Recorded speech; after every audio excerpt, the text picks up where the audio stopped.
30 second পরে। আমার duty হলো সকাল 8টা থেকে। আর যে ঘটনা ঘটেছে এটা ঘটছে রাত আনুমানিক 4টা, নাইট ফাইলের ডিউটির সময় এই ঘটনা ঘটেছে 4টার সময়। তো এই ওয়াশফিট এলাকা জারিয়ার গাটবেরাক, তো এই জারিয়ার ট্রেনে 6টা বগি ছিল, ইঞ্জিন ছিল। এই আমাদের যে ডিউটিরত লোক ছিল, ফাইল ইনচার্জ, 2জন ইনচার্জ ছিল, একজন সিপাহী ছিল। ওই ওদের তৎপরতার কারণে আগুনটা ছড়াইতে পারে নাই। তাদের যে গায়ে জ্যাকেট ছিল, এই জ্যাকেট পানিতে ভিজিয়ে এই আগুনটা নিয়ন্ত্রণে নিয়ে আসছে। বাংলাদেশ রেলওয়ে স্টেশনের ওয়াশফিট সংলগ্ন ডগ এলাকায় আজ রাত ভোর 4টার দিকে দুর্বৃত্তরা কেমিক্যাল জাতীয় পাউডার এবং পেট্রোল দিয়ে জারিয়াগামী লোকাল ট্রেনে অগ্নিসংযোগ ঘটায়।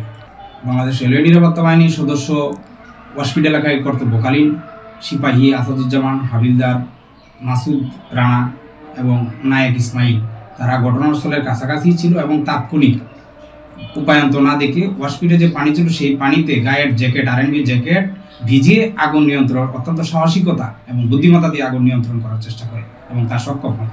এতে বাংলাদেশ রেলওয়ের লাখ লাখ টাকার সম্পত্তি তারা রক্ষা করতে পেরেছে।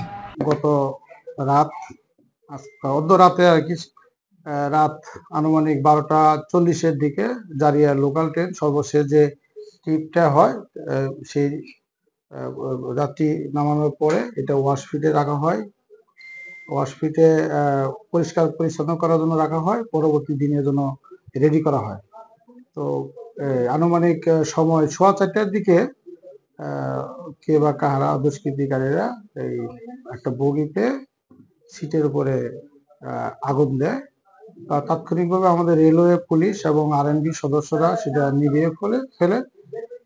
সামান্য সিটের কিছু অংশ আগুনে পুড়ে গেছে। এই বিষয়ে আমরা তদন্ত করতেছি বিভিন্নভাবে এবং এদের দুষ্কৃতীকে শনাক্ত করব এবং আইনগত ব্যবস্থা প্রক্রিয়া দিব।